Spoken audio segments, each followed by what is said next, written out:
جو زیادہ پرائسز ہیں دراصل وہ 16 اکتوبر سے لے کے اور اکتوبر کی آخری تاریخ تک جتنا پیٹرول درآمد ہوا اس کی ایک ایوریج پرائس نکالی جاتی ہے پر لیٹر اور اس کے اوپر پھر ایڈجسٹمنٹ کی جاتی ہے. تو اس مہینے کی پرائس 123 روپے 18 پیسے نکلی ان 15 دنوں کی پرائس. اب یہ جو کمی ہوتی ہے مزید 15 دن اگر کمی کا رجحان اسی طرح جاری رہتا ہے تو یہ ایڈجسٹمنٹ ہوگی اگلے 15 دنوں میں جا کے. تو ایک بات تو یہ سمجھ لیں کہ ہر 15 دن بعد پرائسز بدل جاتی ہیں. آیا کہ آنے والے دنوں میں پیٹرول کی قیمت پیٹرول کی قیمتیں اگر کم ہوگی تو یس پھر ڈیفینیٹلی کم ہونی چاہیے. اب اس کے بعد آ جائیں کہ کیا گورنمنٹ کے پاس ایسا کوئی دوسرا راستہ تھا کہ جس کو اختیار کر کے پیٹرول کی پرائسز نہ بڑھائی جاتی.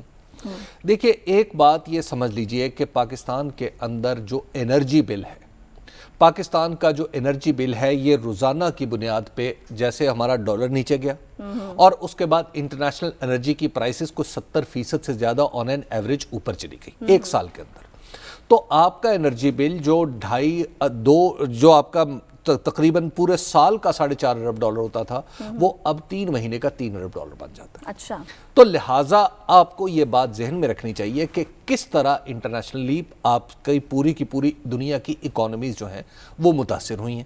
تو آپ کی اکانومی بھی کوئی دنیا میں آپ خلا میں تو رہتے نہیں ہیں. پیٹرول آپ نے کوئی وہ کرک میں نلکا لگا کے تو پیٹرول نکلتا نہیں ہے. پیٹرول کے آپ کے جتنے معاہدے ہوتے ہیں وہ انٹرنیشنل پرائسز کے ساتھ جڑے ہوتے ہیں. تیسری بات یہ ہے کہ کیا حکومت کو کرنا چاہیے تھا یا نہیں کرنا چاہیے تھا. دیکھیں اس میں ہمارے وزیر اعظم نے ایک بہت بڑا جو مس کی تھی نا بس میں بار بار کہتا ہوں ایک دفعہ سپٹمبر 2018 میں کی تھی جب یہ بجٹ لے کے آئے تھے اسی وقت پتہ چل گیا تھا ماشاءاللہ لیاقت کتنی ہے ان کے اندر.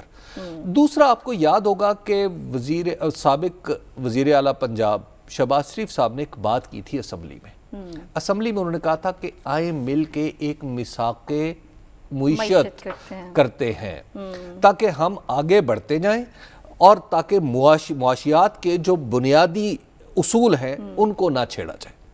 ہماری اور سب نے یہ آفر کی تھی لیکن اس وقت چونکہ ہمارے ہاں لیاقت کا اسی طرح بہتات تھی جس طرح 72 سال میں آج ہے ٹھیک ہے. تو ہماری جو مسلسل نالائکی تھی اس وقت وہ نالائکی انا کی صورت میں آ گئی.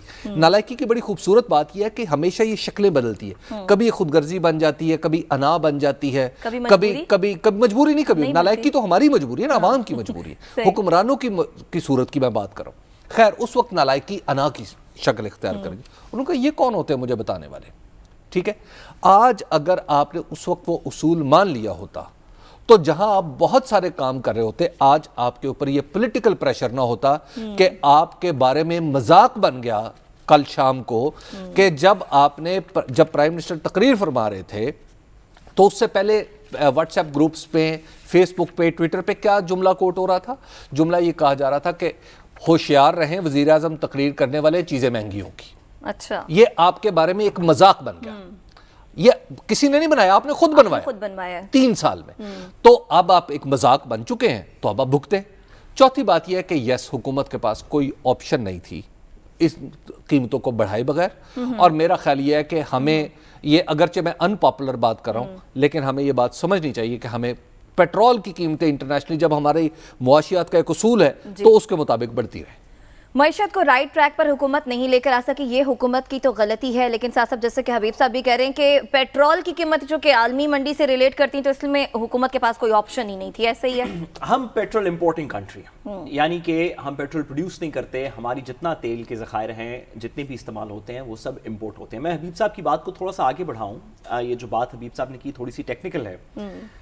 تیل کبھی بھی انٹرنیشنل مارکیٹ میں سپاٹ پرائس کے اوپر نہیں بکتا یا تقریباً بہت ہی کم سپاٹ پرائس کے اوپر بکتا ہے. یعنی کہ آپ یہ نہیں کہہ سکتے تیل پروڈیوس کرنے والے ممالک کو لیٹس سے سعودی عرب کو قطر کو کویت کو دیگر ممالک کو کہ مجھے آج آپ تیل دے دیں. آپ ان سے یہ کہتے ہیں کہ میں تیل آرڈر کرنا چاہتا ہوں. وہ کہتے ہیں کہ ہم تیل نکال کے شپ پہ ڈال کے آپ کے دروازے تک یعنی کہ کراچی پورٹ تک 1 مہینے بعد تیل پہنچائیں گے.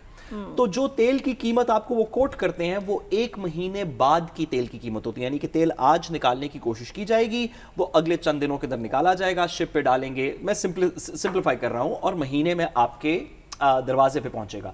تو تیل کی جو قیمتیں ہیں وہ فیوچر پرائسز کوٹ ہوتی ہیں. اسی لیے تیل کے تمام کانٹریکٹ جو ہیں وہ فیوچر ٹریڈ ہوتے ہیں. جب حکومت کوئی تیل کو جب انٹرنیشنل مارکیٹ پرائس کے اندر تیل بڑھتا ہے تو ڈومیسٹک مارکیٹ پرائس کے اندر بھی اس تیل کو بڑھنا ضروری ہے. کبھی کبھی وہ کچھ لیگ کے ساتھ بڑھتا ہے کیونکہ فیوچر پرائسز کی بات ہو رہی ہوتی ہے, اور کبھی کبھی جب ہم نے ایمرجنسی امپورٹ کرنی ہو تو اسپاٹ پرائس بڑھتی ہے. تو میرا نہیں خیال کہ تیل کی قیمت بڑھانے اور تیل کی وجہ سے دوسری قیمتوں کو بڑھانے کے اوپر ہم حکومت کو کوئی زیادہ دوش دے سکتے ہیں. میں حبیب صاحب کی نشاندہی کے لیے صرف ایک گزارش کرتا چلوں. یہ بات درست ہے کہ اپوزیشن میں خاص طور پہ شہباز شریف صاحب نے میثاق معیشت کی بات کی تھی اور حکومت نے اس کو ایونچولی ایکسیپٹ نہیں کیا تھا, لیکن حکومت کو ریجیکٹ کرنے سے پہلے نہیں, اس کے بعد حکومت کے ریجیکٹ کرنے سے پہلے مریم نواز صاحبہ اس کو مذاق معیشت کہہ چکی تھی. اپوزیشن خود اپنی پروپوزل رینیکٹ کر چکی تھی. زرداری صاحب نے بھی آفر کی تھی, شہباز شریف صاحب نے بھی آفر کی تھی. بہرحال اس پر ہم آگے چل کے بھی پروگرام میں بات کرتے ہیں. ہمارے ساتھ معاشی تجزیہ کار فاروق سلیم صاحب موجود ہیں. فاروق سلیم صاحب, آپ بھی بتا دیجئے, حکومت کی یہ مجبوری تھی پیٹرول کی قیمت کو بڑھانا, یا پھر حکومت کے پاس کوئی اور آپشنز بھی تھیں جیسے حکومت اس وقت اویل کر سکتی تھی؟ دیکھیے, نومبر کی پہلی تاریخ کو ہمیں بتایا جاتا ہے کہ جب حکومت نے کہا کہ قیمت بڑھانی ہے تو اس وقت وزیر اعظم صاحب نے کہا کہ قیمت بڑھانے کی ضرورت نہیں ہے, میں مزید بوجھ نہیں ڈالنا چاہتا. پھر نومبر کی 3 تاریخ کو ہم نے وہ 120 ارب کا ریلیف پیکج سنا. پھر بتایا جاتا ہے کہ نومبر کی 4 اور 5 کی رات کو جو ہے وہ 8 روپے ڈیزل اور 8 روپے پیٹرول کی قیمت بڑھا دی گئی ہے. اگر یہ 3 حقائق آپ سامنے رکھیں تو مجھے تو محسوس یہ ہوتا ہے کہ حکومت کے پاس کوئی پالیسی نہیں ہے. یہ معیشت ہو یا تیل کی قیمت ہو, پیٹرول کی قیمت ہو, ڈیزل کی قیمت ہو, یہ نی جرک سے ریاکشنز آتے ہیں. کوئی حکمت عملی بنائی نہیں جاتی, کوئی پالیسی ایگزسٹ نہیں کرتی. نعرے لگائے جاتے ہیں, تقاریر بے شمار آتی ہیں, لیکن نہ تو کوئی پالیسی سامنے آتی ہے اور نہ کوئی کیا حکومت کے پاس کوئی آپشن ہے کہ انٹرنیشنلی تیل کی پرائس بڑھی, کھانے کے تیل کی پرائس بڑھی, تقریباً ساری پرائسز 2 گنا ہو گئیں, بلکہ کھانے کے تیل کی پرائس تو 2.5 گنا تک چلی گئی, دالوں کی پرائسز بڑھ گئی اور اس کے ساتھ ہمارا روپیہ بھی ظاہرہ گرا. اور یہ سارے فیکٹرز جو تھے, روپے کے گرنے کی حد تک تو چلیے ایک اور الگ بات ہے, کیا انٹرنیشنل پرائسز کے مقابلے میں حکومت کو سٹف پالیسی رکھنی چاہیے تھی, نہیں جی ہم لوکلی نہیں بڑھائیں گے؟ اس کا نتیجہ کیا نکلتا؟ دیکھیے, عالمی منڈیوں کی آپ نے بات کی, بالکل درست سوال ہے. ہم جو پیٹرول فائنل پروڈکٹ, جو فینش پروڈکٹ ہے, وہ کہلاتا ہے رون 92, جو آپ بھی اپنی کار میں ڈلواتے ہیں, میں اپنی کار میں ڈلواتا ہوں. آج اگر آپ رون 92 کی قیمت چیک کریں سپتمبر کے مہینے کے اندر, کیونکہ آپ کو یاد ہے کہ جب حکومت ہمیں ہمیشہ بتاتی ہے کہ آج جو پیٹرول پمپ پہ ہم قیمت دے رہے ہیں وہ تیل حکومت نے 2 مہینے پہلے خریدا تھا. اگر آپ سپتمبر کے مہینے کی ایوریج نکال لیں رون 92 کی تو وہ تقریباً $85 کا بیرل آ رہا ہے. اب اس سے آگے حساب بڑا سمپل ہے. $85 بیرل کا مطلب یہ ہے کہ آپ 170 سے اگر اس کو ملٹیپلائی کر لیں تو آپ کے پاس تقریباً 14,000 روپے کا ایک بیرل آ جائے گا. اس کو آپ 158 سے ڈیوائڈ کر دیں تو آپ کے پاس تقریباً 90 روپے فی لیٹر قیمت آ جائے گی, جو کہ جبل علی پورٹ کہلاتا ہے, یعنی کہ جبل علی پورٹ میں یہ قیمت چل رہی ہے. اب ہمارے ہاں قیمت چل رہی ہے 146, تو اس میں تقریباً 54 روپیز کا فی لیٹر کا فرق آ رہا ہے. اب آئی ریلائز کہ اس کی ٹرانسپورٹیشن کا خرچہ آئے گا, وہاں سے پاکستان لانے کا خرچہ آئے گا. ہمارا جو فارمولا ہے وہ 15 دن پہ بیس کرتا ہے, پچھلے 15 دن, آئندہ 15 دن.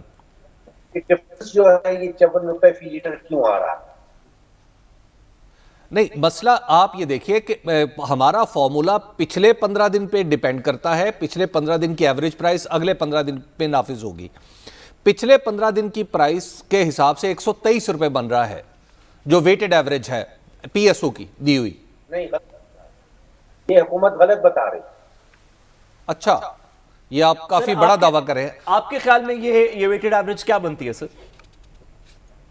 دیکھیے, ویٹڈ ایوریج میں آپ کو جب آپ تاریخ نکال کے دیکھ لیجیے, جب عالمی منڈیوں میں قیمت گرتی ہے, پاکستان میں نہیں گرتی, تو پھر جب حکومت سے پوچھتے ہیں کہ عالمی منڈیوں میں قیمت گر گئی ہے لیکن ہمارے ہاں نہیں گرائی گئی, تو اس کا جواب یہ دیا جاتا ہے کہ ہم نے تیل 60 دن پہلے خریدا تھا, اس لیے قیمت نہیں گرائی گئی. 60 دن کا لیگ چلتا ہے عالمی منڈی میں اور پاکستان کی منڈی میں. اس لیے میں کہہ رہا ہوں کہ آج ہمیں جو 146 کی لیٹر کی پیٹرول کی قیمت ہم دے رہے ہیں پمپ پہ، یہ حکومت کا اپنا کہنا یہ ہے کہ یہ ستمبر کے مہینے کی پرچیز ہے، اور ستمبر کے مہینے کی ایوریج پرائس جو میں آپ کو فائنل پروڈکٹ کی بتا رہا ہوں وہ $85 فی بیرل ہے۔ یہ پلاٹس والے جو ہیں وہ انٹرنیشنلی کوٹ کرتے ہیں، جو 123 روپے کی آپ ہمیں بتا رہے ہیں وہ پی ایس او نے ڈکلیئر کیا ہے کہ یہ ان کی ایکس ریفائنری پرائس ہے۔ نہیں، ویٹڈ ایوریج، جی اسے یہاں ویٹڈ ایوریج کی بنیاد پہ ایکس ریفائنری آتی ہے، ٹھیک ہے۔ یہ میں اس ڈیٹیل میں نہیں جانا چاہتا کہ ریفائنری کو کتنے پیسے دیے اور باقی چیزوں میں کتنا خرچہ آیا، میں تو ریفائنڈ پروڈکٹ کی بات کر رہا ہوں۔ اگر عالمی منڈی میں آپ کو رون 92 کا میں نے اس لیے ذکر کیا کہ یہاں پہ وہ جو آپ ایکس ریفائنری کی بات کر رہے ہیں وہ بھی ریفائنری کے پاس پہنچنے کے بعد کی قیمت بتا رہے ہیں، میں تو ریفائنڈ پروڈکٹ کی بات کر رہا ہوں کہ عالمی منڈی میں۔ ڈاکٹر صاحب یہ بتائیے کہ آپ کے خیال میں from a policy perspective market کی جو انٹرنیشنل فلکچویشنز ہیں اس کو کوئی بھی پاکستان تو کم از کم کنٹرول نہیں کرتا، کوئی بھی ایک انڈیویجول ملک جو کہ آئل امپورٹنگ ہو اس کو کنٹرول نہیں کر سکتا، آپ کے خیال میں پالیسی پرسپیکٹو سے حکومت پاکستان کو کیا کرنا چاہیے تھا تاکہ وہ اس انٹرنیشنل مارکیٹ کی فلکچویشن کو کچھ کوشن کر سکتا، گورنمنٹ کو ریلیف، عوام کو ریلیف پرووائڈ کر سکتا؟ جیسے آپ نے شروع میں کہا، مہنگائی کا جو رجحان ہے پاکستان میں، اس سکے کے دو رخ ہیں۔ ایک رخ تو بڑا کلیئر ہے کہ اگر عالمی منڈیوں میں قیمت بہت تیزی سے بڑھ رہی ہے اور ہم وہ جیسے تیل کے حوالے سے ہم 85% جو ہے وہ تیل امپورٹ کر رہے ہیں، اب سال بھر پہلے اگر $37 کا ایک بیرل تھا، آج وہ 80-85 پہ چلا گیا ہے، تو اگر پاکستان میں بھی اس کی قیمت بڑھانی پڑے گی۔ میں یہ کہہ رہا ہوں کہ جو مافیا، جو آئل مافیا ہے، جو ٹرانسپورٹ مافیا ہے پاکستان کے اندر، جو قیمت عالمی منڈیوں سے کہیں زیادہ وصول کر رہی ہے، اس کے اندر کوئی پاکستان نے جو اصلاحاتی اقدامات کے وعدے کیے گئے تھے وہ کسی قسم کا قدم جو ہے وہ سامنے نظر نہیں آ رہا ہے۔ اب جیسے میں نے آپ سے پہلے کہا کہ اگر $80-85 کا ایک ریفائنڈ پروڈکٹ جو ہے وہ عالمی منڈی میں مل رہا ہے، تو پھر پاکستان میں اگر اس کی کنورژن ہو رہی ہے تو وہ $54 کا فی لیٹر۔ آپ یہ بار بار بات کر رہے ہیں، میں صرف واضح کر دوں کہ ہماری جو لکھی ہوئی پالیسی ہے وہ 15 دن اور 15 دن کی ہے، یعنی چاہے پیٹرول سال بھر پہلے خریدا گیا ہو لیکن ہم نے پچھلے 15 دن کی ویٹڈ ایوریج لینی ہے، اگلے 15 دن کی پر وہ نافذ کرنی ہے۔ لکھا ہوا فارمولا یہ آپ کی بات مان لیتے ہیں جی، جو 15 دن کی ایوریج رون 92 کی عالمی منڈی میں آ رہی ہے وہ $89 کی آ رہی ہے۔ اس حوالے سے اگر آپ کب سے کب تک کی شروع کریں گے تو وہ پاکستان میں تقریباً $95 فی لیٹر پڑے گا۔ ٹھیک ہے ڈاکٹر صاحب، ایک اور تھوڑی سی بات وضاحت کیجیے گا۔ بہت سے لوگ یہ کہتے ہیں کہ اس میں صرف گورنمنٹ کی امپورٹ اور ریفائنریز کا مارجن نہیں ہے، بلکہ ہماری جو پیٹرول پرائسز ہیں وہ اس لیے بھی بڑی سفر کرتی ہیں کہ جو پیٹرول ٹرانسپورٹیشن انفراسٹرکچر ہے جس میں پائپ لائنز ہماری نہیں ہیں، تو یہ جو ٹینکرز ہیں، جو دیگر اس طرح کے ہمارے ایڈ ہاک سسٹمز ہیں، اس کے اندر بڑی لیکیج ہوتی ہے جس وجہ سے ہماری پرائس بھی زیادہ فلکچویٹ کرتی ہے اور انٹرنیشنل مارکیٹ پرائسز سے بہت زیادہ۔ جی، آپ نے بالکل صحیح نقطہ اٹھایا ہے، میں اس کے اعداد و شمار آپ کے سامنے رکھ دیتا ہوں۔ ہم سالانہ تقریباً 20 ارب لیٹر جو ہے وہ پیٹرول اور ڈیزل استعمال کرتے ہیں۔ جو بریک اپ ہمیں بتایا جاتا ہے اس میں اگر آپ غور کیجئے تو تقریباً $4 فی لیٹر اس میں وہ انٹرنل فریٹ یا ان لینڈ فریٹ وہ کہتے ہیں کہ ہم نے کیونکہ کراچی سے لے کے اور ناردرن پاکستان تک قیمتیں ایک ہی رکھی ہیں تو ہماری $4 فی لیٹر جو ہے وہ ٹرانسپورٹیشن کاسٹ ہے۔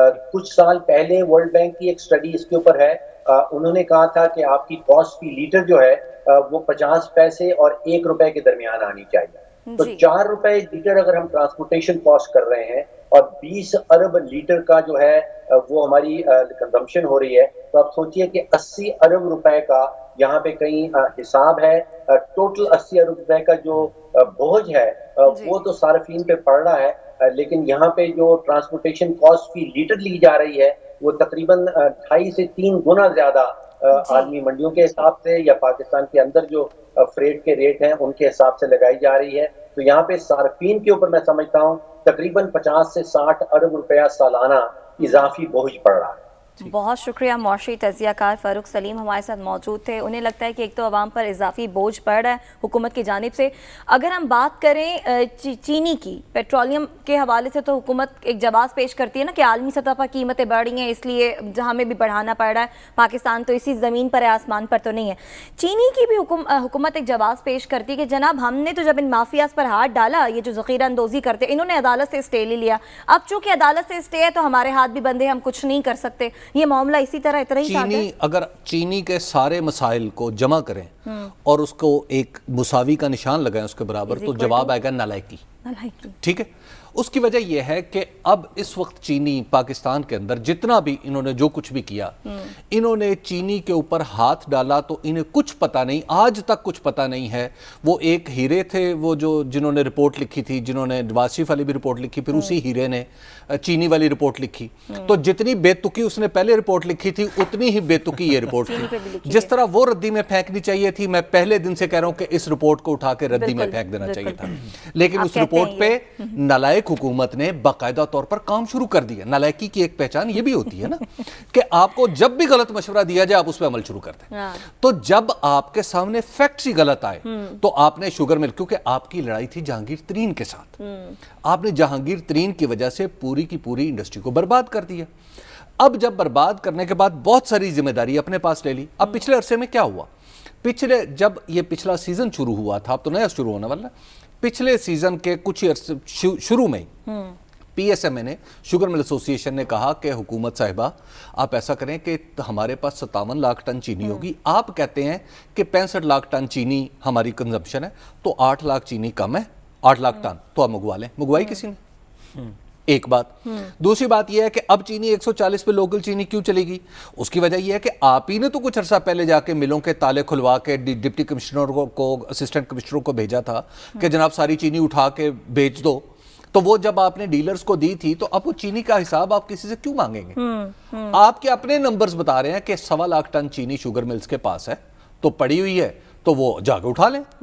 اچھا، تیسری بات یہ جو آپ کہہ رہی ہیں عدالت سے جس نے کیا کیا، اسٹے لیا. اچھا، اب میں آپ کو اس کی مثال دیتا ہوں. ایف بی آر نے دھڑا دھڑ لوگوں کو پکڑا اور کیلکولیشن، مفروضہ کیلکولیشن کے اوپر ٹیکس بھیجنا شروع کر دیا کہ تم نے یہ تمہارے اکاؤنٹ، اچھا اس اکاؤنٹ پہ 8 ارب، تمہارا یہ اکاؤنٹ پرچیاں ڈال کے نہیں جیسے ہوتی کہ اس پرچی کے اوپر 8 ارب کا ٹیکس نکلا، اس پرچی کے اوپر 7 ارب کا. ہوا یہ کہ ایک اکاؤنٹ ایسا ہے جس میں مجھے تو ایگزیکٹ رقم پتا ہے، میں محض اشارتاً بتا رہا ہوں، اس پہ چند لاکھ روپے کی ٹرانزیکشن ہے اس اکاؤنٹ پہ ٹیکس کا نوٹس کتنا گیا؟ 8 ارب روپے کا. 8 ارب روپے کا ایک اکاؤنٹ ہے، رینڈم پرچیاں ڈال کے. ایک اور اکاؤنٹ ہے، اس کے اوپر 7 ارب روپے کا ٹیکس بھیجا، چند کروڑ روپے کی اس کے اندر ٹوٹل ٹرانزیکشن ہے اور ڈکلیئرڈ اکاؤنٹ ہے.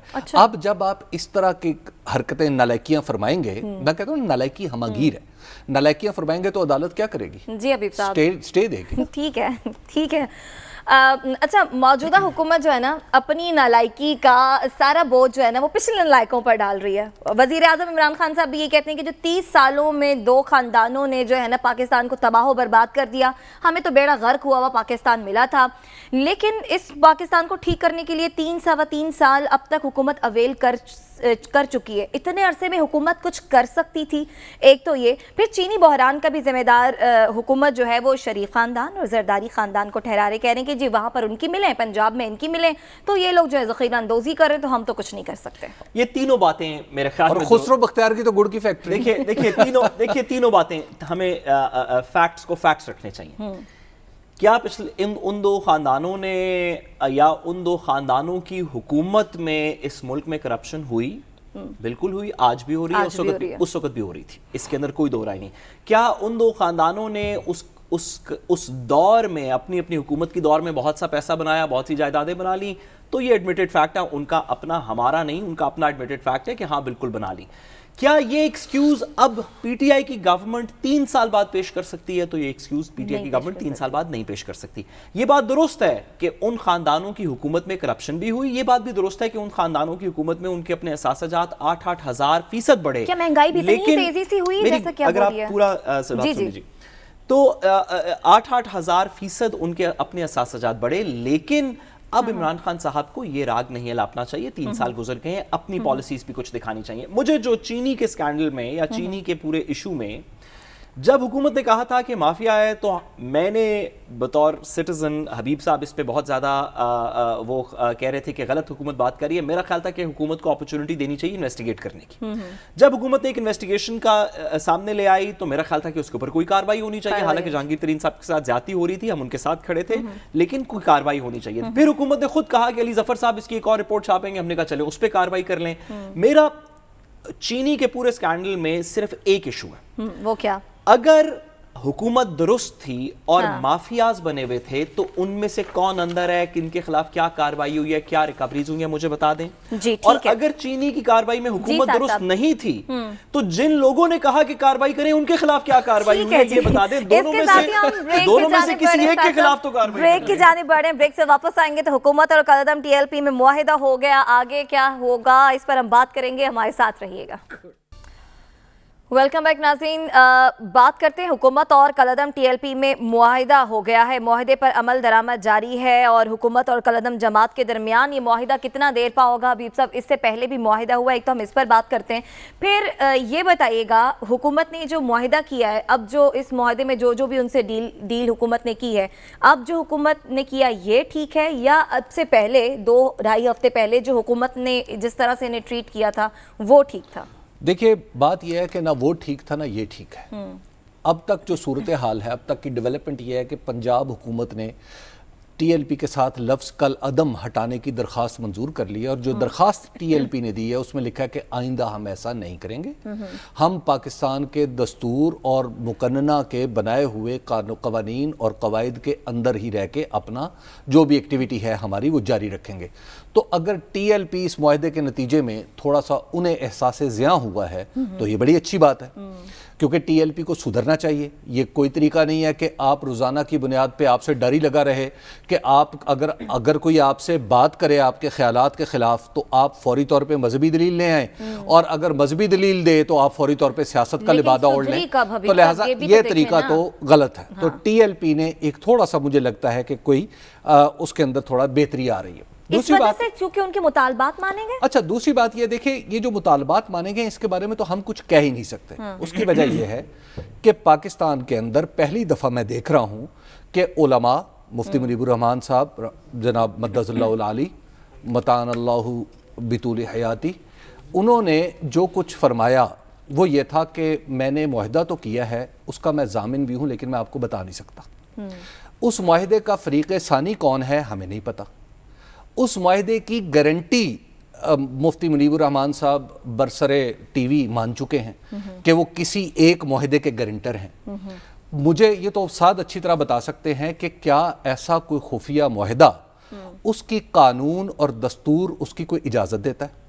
دوسرا اس کے اندر ایک شرعی سا سوال ہے جس پہ میں بڑا غور کرتا رہتا ہوں کہ آج جناب صلی اللہ علیہ وسلم نے اپنی زندگی میں نکاح سے لے کے صلح حدیبیہ تک ہر معاہدہ پبلک کی آنکھوں کے سامنے رکھا تھا. یہ خفیہ معاہدے کی قانونی گنجائش بھی کوئی نہیں ہے اور شرعی گنجائش تو بالکل ہی نہیں ہے.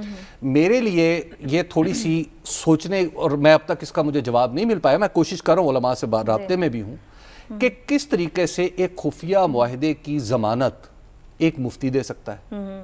یہ بھی ایک بڑی عجیب و غریب بات ہے نا. اچھا, یہ خفیہ معاہدہ جو ہے, اب آپ ذرا خفیہ معاہدے جو علماء ہیں اور جو اس میدان کے شاہ سوار ہیں وہ میری اس کہی ہوئی بات کو اچھی طرح سمجھیں گے کہ اگر ایک خفیہ معاہدے کی گارنٹی ہو سکتی ہے تو پھر تو ہر طرح کے خفیہ معاہدے کی گارنٹی ہو سکتی ہے. یہ اس طرح سے خفیہ کیسے معاہدہ ہے؟ ٹھیک ہے, کچھ معاملات تو سامنے آپ بات سن لیں نا, آپ بات سن لیں. آپ کو دیکھا میں نے اسی لیے عرض کیا تھا کہ جو اس میدان کے شاہ سوار ہیں وہی میری بات سمجھیں.